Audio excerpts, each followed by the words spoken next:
Sallallahu ala Muhammad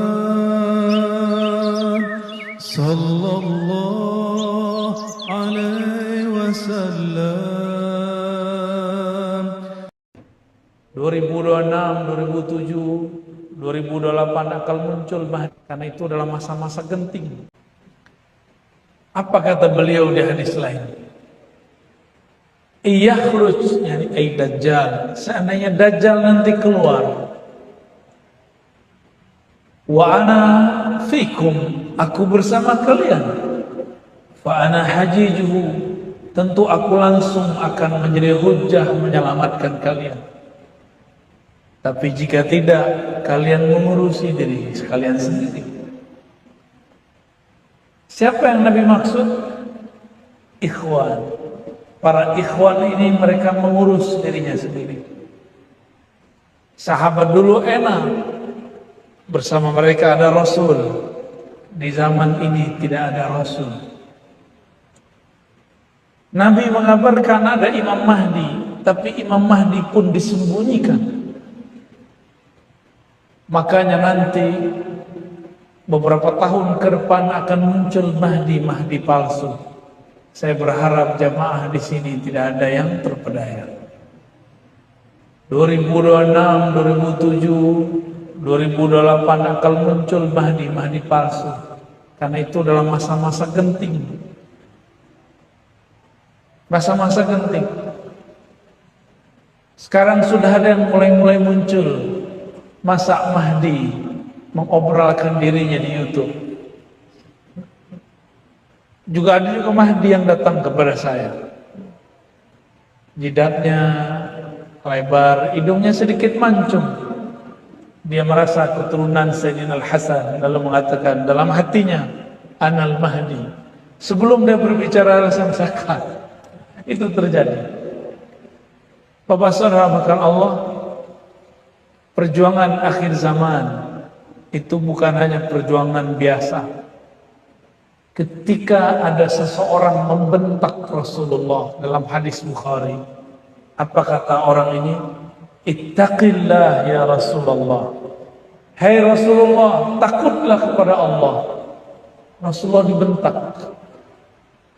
Khalid ibn al-Walid kemudian ingin menghunuskan pedang, ingin membunuhnya. Apa kata Nabi? Da'hu, tinggalkan dia. Kenapa? Karena dia masih sholat. Tapi Khalid mengatakan, wahai Rasulullah, bukankah batin dia rusak? Nabi tahu, tapi Nabi mengatakan, Inilah Umar. Aku tidak diperintahkan an unaqiba ma fi sudurin nas, untuk mengotak-atik isi hati orang. Fikrah orang itu urusan dia.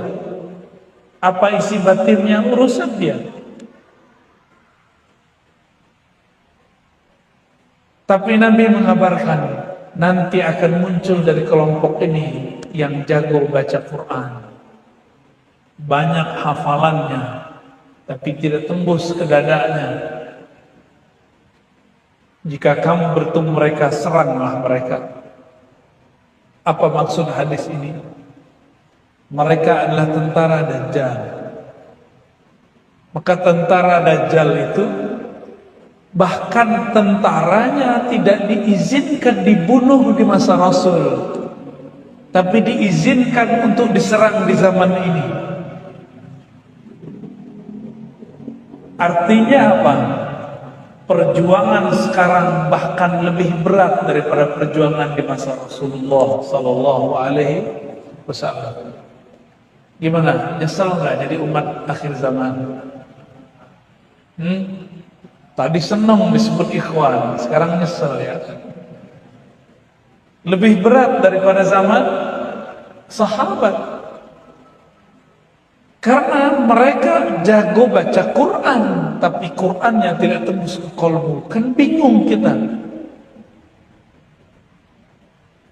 Bingung kita, Pak. Hadis Sahih Bukhari dan disebutkan lebih dari satu lafaz redaksi. Bagaimana cara kita menanggapi hadis ini? Maka kemudian ulama-ulama kita mengajarkan apa yang disebut dengan sanad. Apa arti sanad? Silsilah ilmu. Kalau ada orang membaca Quran sendiri tanpa guru, percaya nggak? Kalau membaca Quran butuh guru, dari guru Iqra sampai kemudian dia baca Al-Quran. Apalagi ingin memahami isi Al-Quran. Butuh seorang guru atau banyak guru. Maka jika hari ini mereka mengatakan tidak usah berguru, maka ini ada indikator. Tidak usah ikut kiai, syekh, tidak usah ikut imam. Saya curiga mereka adalah antek-anteknya Dajjal. Hati-hati Pak ya. Saya berulang-ulang mengatakan di mana-mana bahwa Imam Bukhari untuk dapat satu hadis beliau mencarinya kepada seorang guru di Mekah. Ia tinggal di Uzbek, datang ke Mekah itu ribuan kilo, tapi dia tempuh cuma untuk dapat satu hadis dari murid Imam Syafi'i. Hadisnya pun kita sudah dengar, innamal a'malu binniyat, tapi dia tidak mau dapat hadis ini secara langsung, dia harus mendapatkan lewat guru. Maka Imam Bukhari menjaga faham ini sehingga gurunya lebih dari 1.700 orang. Tapi sekarang muncul orang-orang yang mengatakan mari baca Sahih Bukhari tanpa pakai guru.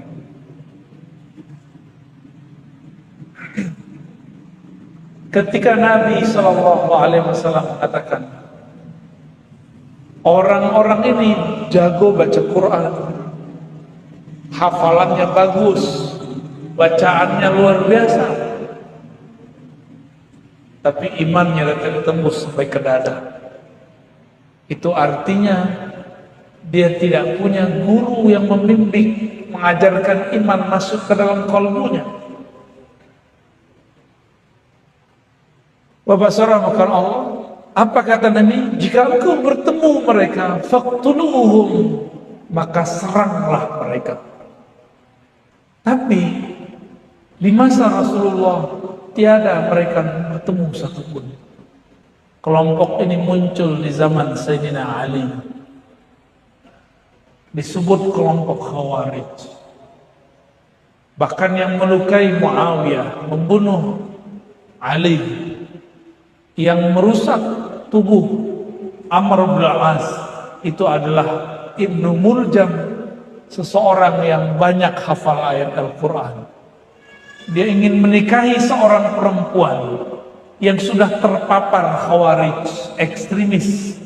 Kata si perempuan, maharnya kepala Ali bin Abi Thalib, maharnya darah Ali bin Abi Thalib. Jadi perempuan kalau sudah kena ekstremis Khawarij lebih ganas daripada laki-laki. Maka kita mengimbau kepada para perempuan, akhwat ya, muslimat, mulai sekarang hati-hati belajar agama. Jangan sembarangan belajar agama. Saya sudah banyak bertemu orang, perempuan cantik lembut, kemudian minta cerai dari suaminya yang sangat baik, cuma karena beda faham dengan suaminya. Pemahamannya sangat sederhana, tapi tekar setiap hari, hilanglah rasa cinta. Bahkan tidak jarang dia mengatakan suaminya ahlun nar. Tadinya lembut, sekarang jadi kasar. Nabi Muhammad SAW tidak diizinkan membunuh Khawarij di zamannya, tapi beliau memerintahkan umat akhir zaman untuk memeranginya. Ternyata mereka itulah yang disebut tentara Dajjal. Pemimpinnya disebut Dajjal. Semenjak zaman Nabi Nuh, para nabi sudah diperintahkan untuk mengingatkan umatnya. Dulu ketika Sayyidina Musa memarahi umatnya, lalu umat disuruh bunuh diri. Faqtulu anfusakum, bunuhlah dirimu sendiri.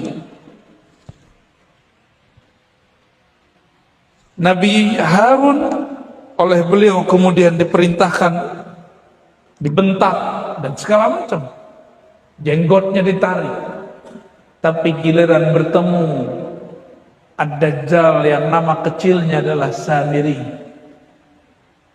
Nabi Musa tidak berkalam kecuali lembut. Ma khatbuka ya Samiri, ada apa denganmu wahai Samiri? Artinya Nabi Musa pun tidak dapat izin untuk melawan Dajjal. Jangan-jangan Dajjalnya lebih sakti daripada beberapa nabi. Betul, di zaman setelah Nabi Musa ada nabi yang masuk ke dalam pohon, itu pun dibunuh oleh umatnya. Ternyata umat itu di belakangnya ada Dajjal. Dan kita jarang dengar yang merusak dakwah Nabi Isa sebenarnya juga Dajjal, nyamar jadi pengikutnya bernama Yudas Iskariot.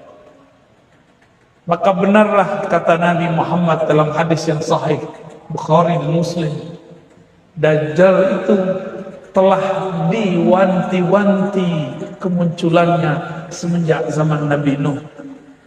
Nabi Nuh punya anak 3. Ada namanya Sam, ada Yafis, ya. Ada satu lagi, saya lupa namanya, ya. Sam itu disebut bapaknya orang Arab. Dan Nabi Nuh dikasih tahu oleh Allah, dari keturunan ini muncul mereka. Dari keturunan-keturunan itu siapa saja beliau sudah dikasih tahu. Maka Nabi Nuh mengatakan, hati-hati terhadap Dajjal. Nabi Ibrahim juga mengingatkan Nabi Musa, Nabi Isa. Tapi si Dajjal diberikan izin di masa kecilnya untuk melihat takdirnya di masa akhir, bahwa yang membunuhnya nanti Nabi Isa. Maka ia membuat skenario untuk membunuh Nabi Isa ketika umur Nabi Isa 33 tahun. Berhasil atau tidak? Enggak berhasil. Enggak berhasil, ya? Allah angkat Nabi Isa ke langit kedua.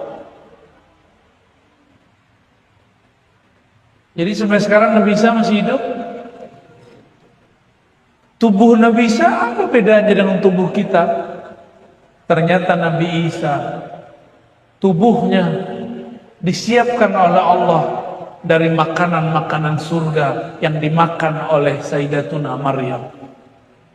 Masih ingat kisah Sayyidatuna Maryam? Setiap menginginkan buah, Allah kirim malaikat untuk membawa buah dari surga. Ternyata itu adalah untuk membuat awet Sayyidina Isa. Kalau dihitung sekarang umur Nabi Isa surah 2021. Masih hidup? Masih hidup. Takdirnya Dajjal adalah terbunuh di tangan Nabi Isa. Tapi Nabi Isa hampir terbunuh oleh Dajjal. Berarti Dajjal ini juga masih lebih kuat dari Nabi Isa di zaman beliau masih muda, umur 33 tahun.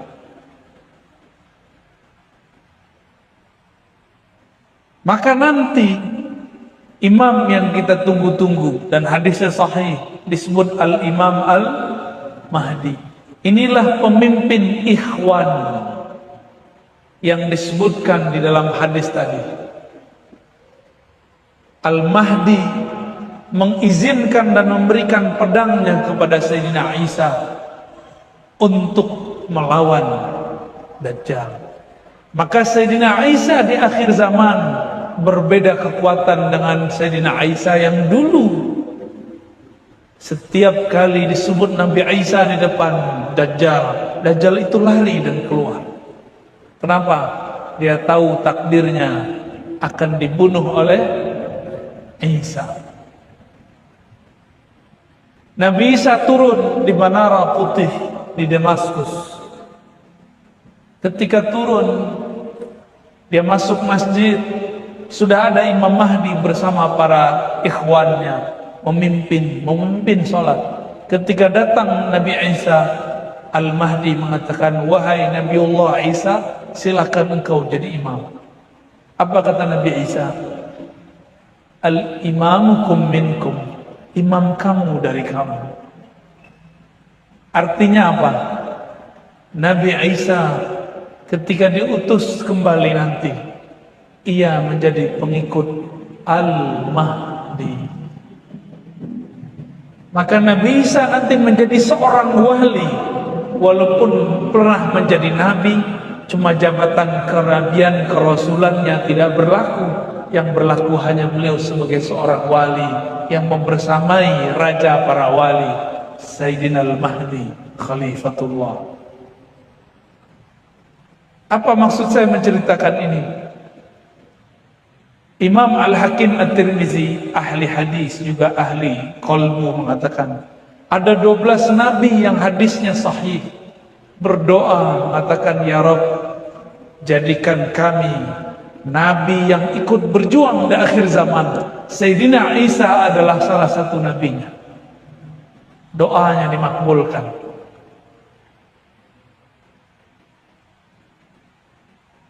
Maka orang-orang yang hidup di akhir zaman ini, kita ini, pilihannya nanti dua aja Pak. Pengikut Mahdi, pengikut Dajjal. Dua aja.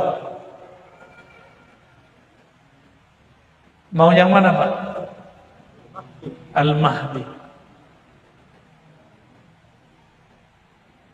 Karena pengikut Al-Mahdi ini Allah sembunyikan ciri-cirinya, karakter-karakternya, maka banyaklah orang mencocok loginya, mencolokkan dirinya, kelompoknya sebagai Al-Mahdiyin. Inilah tantangan kita di akhir zaman, ya, tantangan kita di zaman ini.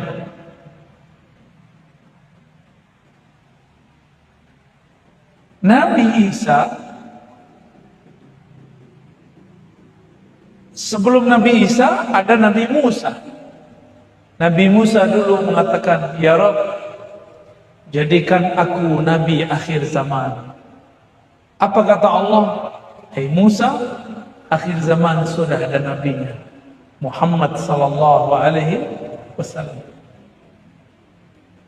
Lalu Nabi Musa melihat perjuangan akhir zaman, bagaimana mulianya. Maka Nabi Musa berdoa, ya Rabb, kalau begitu cukup jadikan aku salah satu umat di akhir zaman. Selevel Nabi Musa yang bisa membelah laut dengan izin Allah, dia berdoa menjadi umat akhir zaman. Ini yang hadir ini pernah berdoa nggak dulu? Nggak ingat ya? Saya juga nggak ingat. Ya. Tapi kita ditakdirkan sekarang jadi umat akhir zaman. Ini plus minus. Umat di akhir zaman itu plusnya disebut Rasulullah ikhwan. Minusnya semua maksiat dari awal penciptaan Nabi Adam sampai akhir Nabi Muhammad dikumpulkan di zaman ini. Maka tiada maksiat di muka bumi dulu kecuali semua ada di akhir zaman. Dulu ada orang laki suka laki, sekarang ada nggak? Dulu ada orang riba, sekarang riba banyak. Dulu orang-orang ngapain? Durhaka kepada orang tuanya, sekarang tambah banyak. Sebut semua maksiat dulu, sekarang ada semua. Dulu ada orang pengen ganti Kelamin nggak jadi-jadi, sekarang jadi transgender. Ya, kasihan teman-teman yang seperti itu. Kita nggak membenci mereka, kita cuma kasihan. Menyiksa diri sendiri dengan begitu. Sebut semua maksiat yang dulu ada, sekarang ada semua. Namun Allah kasih lain. Dulu untuk dapat satu hadis 3 bulan. Sekarang dapat hadis cukup 3 detik, ketemu di Google, ketemu di aplikasi. Benar nggak? Maka Nabi Sulaiman pun ingin menjadi umat akhir zaman. Kita mendapatkan kisah bahwa Nabi Sulaiman punya tongkat yang sakti. Itu kalah sama handphone bapak itu. Serius Pak. Handphone Nabi Sulaiman ada nggak? Nggak ada. Dia cuma punya tongkat. Kita punya handphone. Itu kalau adu-adu sakti lebih sakti handphonenya, insya Allah. Pencet, kebeli tiket, bisa terbang.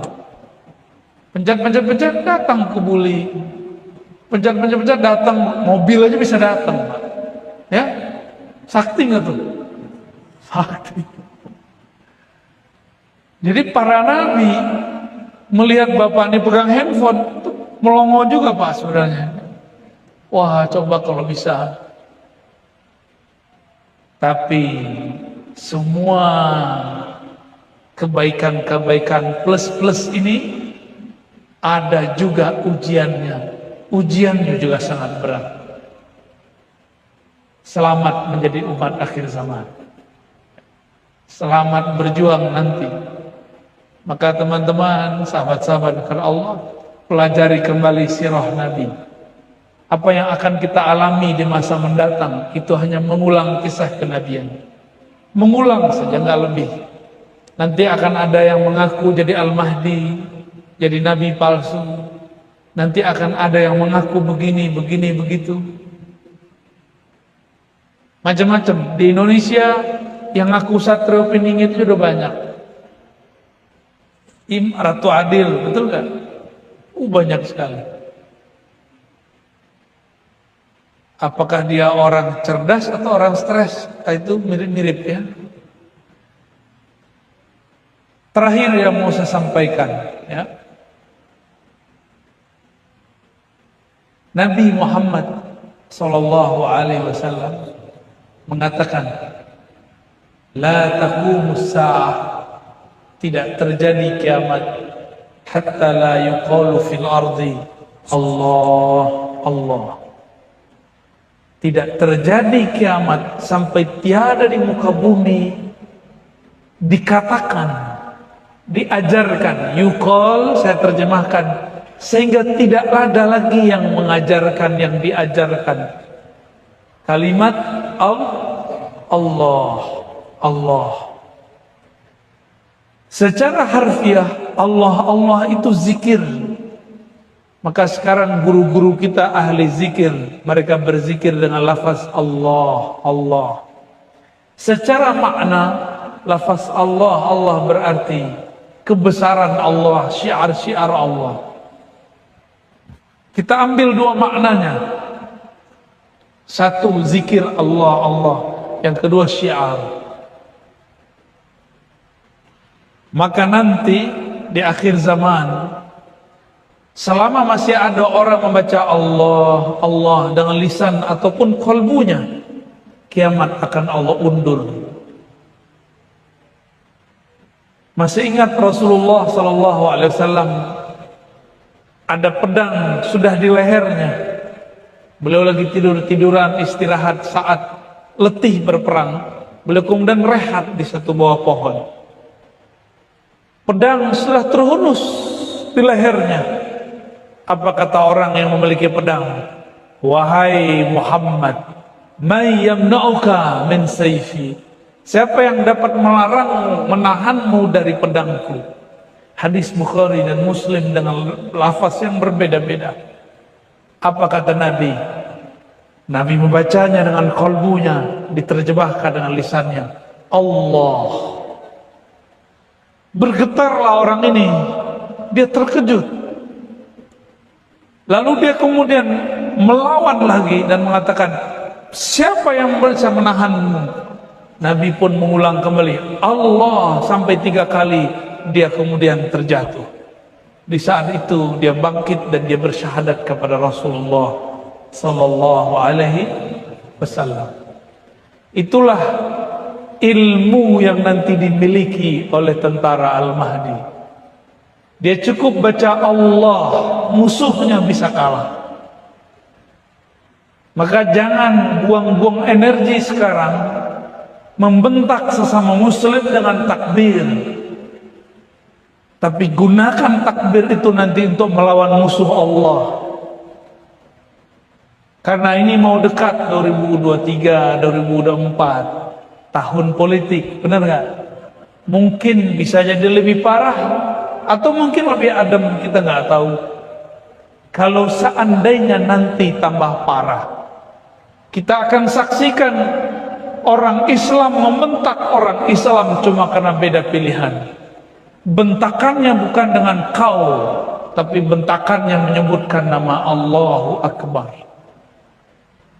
Kalau itu terjadi nanti, maka siap-siap saja nama agung ini menjadi nggak sakral lagi. Tapi kesakralan ini dijaga di kolbu ahli-ahlinya. Yang mereka kalau sebut nama Allah, bergetar kulitnya, bergetar kolbunya, berdiri bola bulu romanya, semuanya. Sahabat-sahabat yang melakukan Allah, teman-teman jemaah yang hadir, pesan saya cuma satu: cari ilmu, zikir, membaca nama Allah di kolbu. Insya Allah nanti dapat selamat di akhirat. Dapat selamat di dunia, selamat di akhirat. Di akhirat nanti amal kita mungkin tidak diterima, tapi kalau kolbu sudah pernah membaca nama Allah dengan teknik yang benar, wajilat qulubuhum, bergetar kolbunya, itu getaran akan di-save, disimpan di dalam kolbu. Ketika amal kita tidak ada satu pun diterima, Allah akan menimbang isi kolbu yang dulu pernah bergetar, ditimbanglah dengan semua dosa, maka nama itu lebih berat dari semua dosa. Hasbi, hasbi Allah, cukuplah Allah. Itulah zikir orang itu. Seandainya pun Dajjal mengalahkan kita, di kolbu ada nama Allah, kita tidak akan merubah akidah. Bayangkan sekarang kita sudah nggak minum pakai air sumur, air mata air, kita minum pakai air galon, bener gak?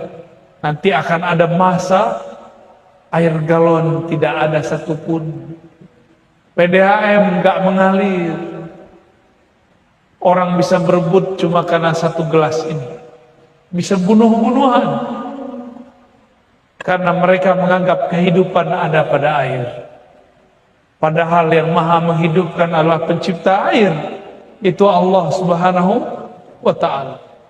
Kenapa Nabi Muhammad 13 tahun di Mekah tidak menunjukkan kesaktian-kesaktiannya, mukjizat-mukjizatnya? Karena Nabi Muhammad mengajarkan tauhid. Yang penting sahabat itu kuat dulu akidahnya. Seandainya Nabi langsung menunjukkan mukjizat-mukjizat, karamah-karamah, maka para sahabat akan menyembah Nabi Muhammad seperti sahabat-sahabat Isa sebagian menyembah Nabi Isa, karena belum menunjukkan kesaktian sebelum umur 30. Dari lahir sudah sakti. Nabi Muhammad menghindarkan itu semua. Sampai umur 40 baru beliau buka-bukaan, baru ditunjukkan. Itu pun belum ditunjukkan mukjizat. Setelah 53 tahun pindah ke Madinah, baru bertahap keluar mukjizat-mukjizatnya. Setelah akidah umat kuat, baru Rasulullah menampilkan mukjizatnya. Air tidak ada, sahabat tidak satupun menyembah air, tidak satupun bunuh-bunuhan karena air. Maka Rasulullah kemudian mengeluarkan air dari tangannya. Supaya apa? supaya mereka tidak menyembah Rasulullah kalau air sudah keluar dari tangannya. Nanti Dajjal akan menahan hujan 3 tahun lamanya lebih.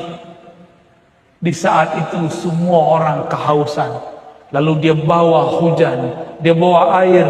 Akan banyak nanti umat manusia menyembah Dajjal cuma karena air, cuma karena makan. Maka sekarang didik anak kita puasa Senin Kemis. Gak bisa puasa Senin, gak bisa didik anak kita bahwa kenyang bukan dari nasi, segar bukan dari air, tapi dari Allah pencipta nasi, pencipta air.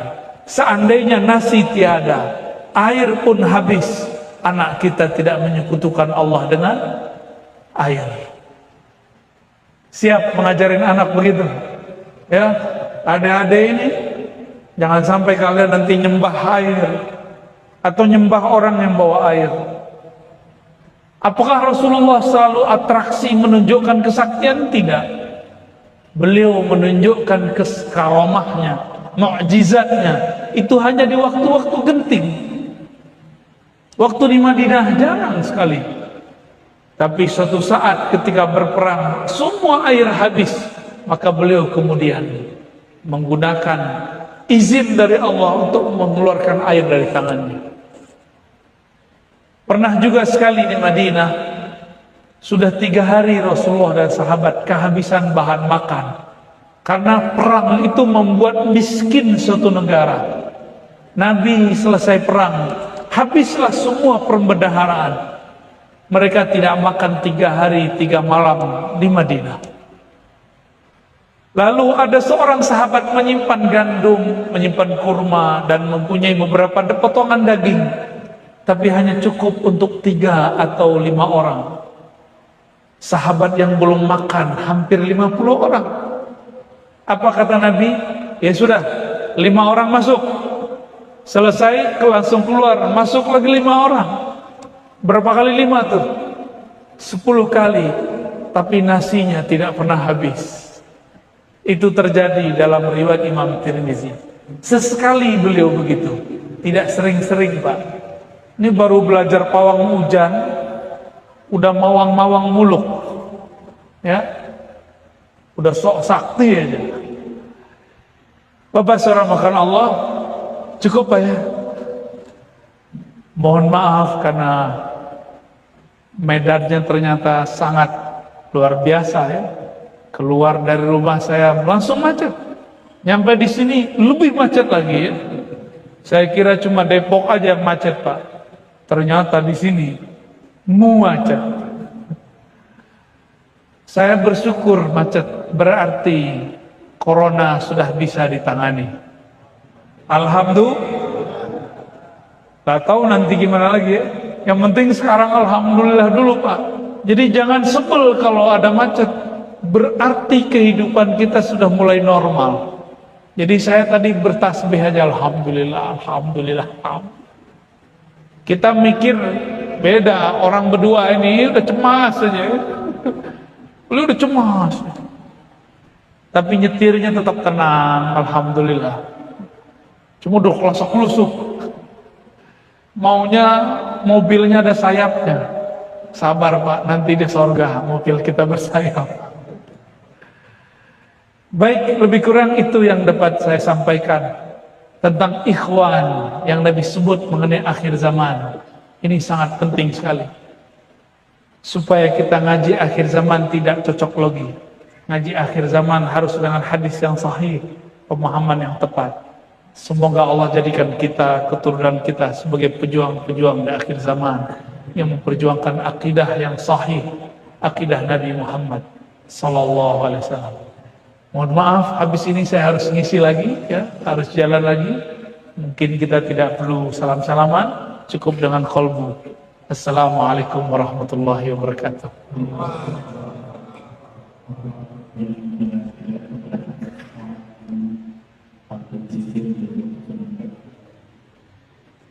Untuk talqin ada tekniknya, ada persiapan sebelum talqin. Kalau mau talqin dengan saya, zikir dulu 40 hari ya Hayyu ya Qayyum. supaya kolbunya siap ditalkin. Kalau enggak percuma ditalkin. Ya, cukup ya, doa aja. Astaghfirullahaladzim, astaghfirullah. Kita buka doa ini dengan baca surah Al-Fatihah. Semoga Allah membuka kolbu, Allah membuka pintu langit, Allah membuka arasnya untuk doa-doa kita semua. Al-Fatihah.